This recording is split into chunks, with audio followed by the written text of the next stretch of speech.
of moving on to our next topic. We want to talk a little about diversity in anime. So it's diversity. Yeah, I'm really excited. Oh my God, it's such a dirty word. It's diversity. It's so good. So it's Black History Month right now in the United States, and we're like, hey, this is a great time to talk about that. Like, I think it's really important to us, at least in the United States, to see diversity happen. But anime is in this unique position where anime, for the lot of the most part, is like made for Japan, and Japan is very Japanese. And so lately, I think, thanks to you, like, we've seen like cool things that star characters that aren't maybe just like Japanese. Like, I think a lot of shows at least are like not necessarily specified with their ethnicity things. A lot of places a lot of anime take place in like fantasy settings and stuff. So like a lot of that's not specified. But it's just really cool to see the anime you're creating specifically too.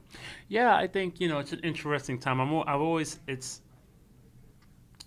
It's such a controversial topic, right? Right. Because we're talking about content that for the most part is largely handpicked, licensed, and edited for Western consumption from Japan, right? We don't get half the stuff that gets made in Japan coming over here. Yeah. And by American standards, you'd be hard pressed to find an Asian person in Hollywood media. Right? Yeah. So when we talk about diversity in anime, what are we talking about as Americans? They're already diverse. It's all Japanese characters and cartoons. You know what I'm saying? So but obviously we're talking about people of color. In my case, African Americans. I really don't. For me, being a person of color obviously is normal to me. I don't draw attention to it. It's not. It's more interesting to people who are not used to seeing black people or brown people in cartoons that makes them want to say, so why did you choose to make the character black in your cartoon? That's so fascinating. Like, what? You know what I mean? Like, why would you do that? And I'm just kind of like, I don't know. It seems why you would make a character white. You're a white guy. Like, you like what you like. And I think for me, like, in this case, like, the challenges of diversity in animation, it really just comes down to there's a sort of bookend happening, in my opinion. At the top, people are just doing what they know. There's a small town culture in Hollywood. People migrate from small towns into LA, and where they come from, there's not a lot of diversity where they're from. So when they come to LA, what do? They gravitate towards the people that remind them of back home. So it's usually a perpetuated sort of whiteness in the culture up top.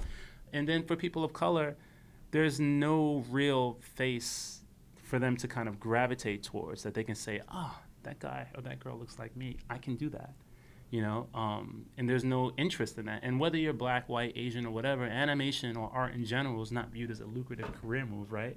So I always felt like the biggest obstacle for kids of color in general when it comes to animation is their family and their environment.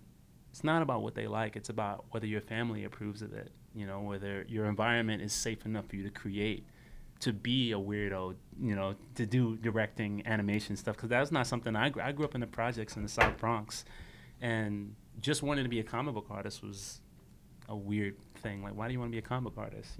No one. What is that? I don't understand what that is. You better be a lawyer or a doctor or whatever. So,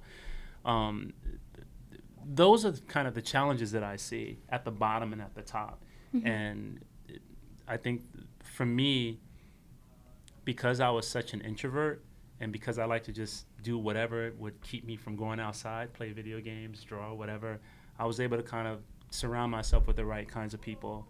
And then I had to leave my hood to find people who were into what I was doing. And that's just me personally. Not every kid is going to have that bravery to say, you know what? That's really hard. Yeah, no one's around my way doing this stuff. I'm going to go downtown to the comic book convention and meet some people and make friends. I used to do that. I used to like go to these cons and just roll up to complete strangers and be like, hey, I draw comics. What do you do? And they're like, I draw comics too. And then that's how I became friends. So now I would just leave my hood to go to Manhattan to hang out with these guys. And that's how I built my circle of people. I didn't learn how to draw comics or get into animation because of that. So the reason why I'm saying these things is because I do think that when we talk about the challenges of diversity, it's not just this on high glass ceiling of people preventing them.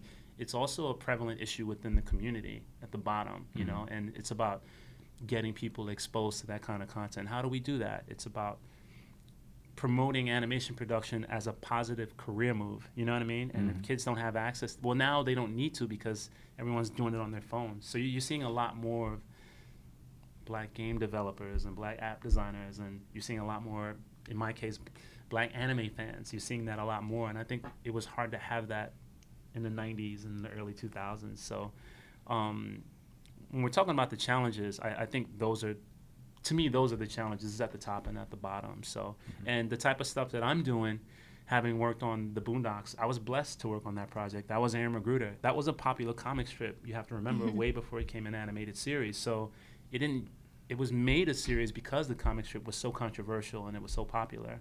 And Aaron Magruder, the creator of the Boondocks, was a fan. So, and we copied Samurai Champloo when we did season 1, you know. So, so we were all hardcore fans of that stuff, and we found this safe space where we can just create the kind of stuff we want.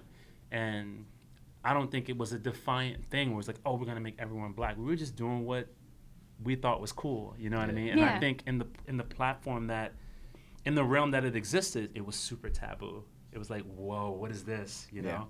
And it sort of opened the floodgates for a lot of other opportunities.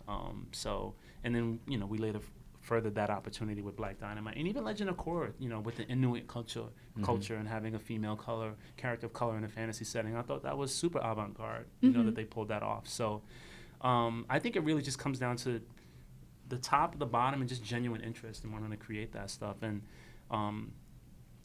now this is a really long answer because it's a complicated question. It really is. And like, that's why we're excited to have you on to talk about it. Like, because you have firsthand experience that a lot of people don't get the opportunity to have or don't think about. Yeah, it definitely is. It's for me, when I decided to do a project like Cannon Busters, it was coming off of the heels of Black Dynamite, the animated series. We did see 2 seasons. And I knew that if I was going to have an opportunity to create, well, Cannon Busters is based off a comic book that I drew before I started the Boondocks. I did like 2 issues, and then I got wrapped up in TV animation production, and I tried to finish it as a graphic novel, but I never did. And then by the time my experience as an animation director caught up with my ability as a comic book artist, I said, well, it doesn't make any sense for me to do a comic.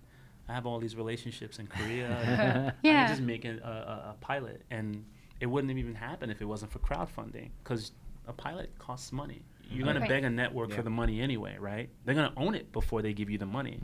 So, you know, Kickstarter was a great opportunity for me to exploit that opportunity, and I was just fortunate enough to have a good crew with me and fans who wanted to see this stuff get made. So when I was thinking about what I knew I was going to crowdfund something. I just didn't know what it was, and I knew that whatever I was going to do was going to be the beginning of my personal branding, and I wanted it to be something that was a departure from what I was known for, which was social, political, racial satire, stuff like Boondocks and Black Dynamite and stuff. I wanted to do something that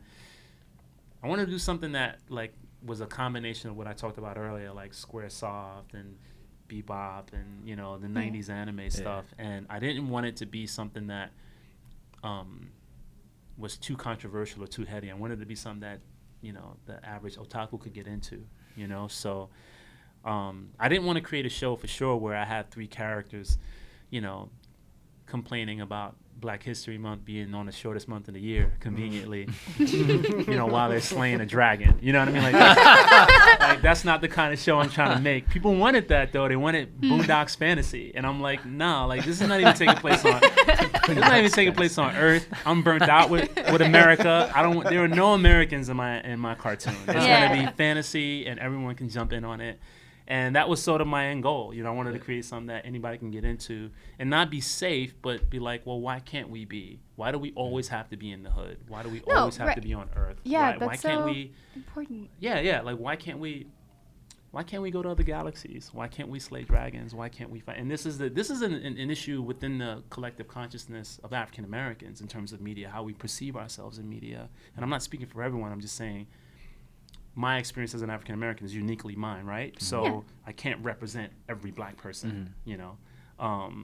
But that was my pet peeve. Like, why aren't we making shows where we fly to other galaxies? Why aren't we using magic? Why does everything have to be on Earth? Why do we have to be shackled by our history if we're going to talk about media? Right. So that was sort of the core motivation of why I wanted to do something like Cannon Busters. Like, robot friendship girl. Yeah. Like, no one's ever thought of that before. No, I mean, people have, but I'm saying, like, why can't I go on Octavia Butler route, you know, a Wild Seed or a Kindred way, like a science fiction fantasy, you know, and not just do another, you know, packaged, you know, black show, if you will, you know, which is, you know, seems to be more popular in American media. So I want to do something a little bit different. And the great thing about it, why I did it from an anime point of view, because anime, as far as how Americans consume it, are way more open-minded, in my opinion, compared to the type of stuff that American studios create. Like, you don't see a lot of cartoons starring people of color in the United States. You don't.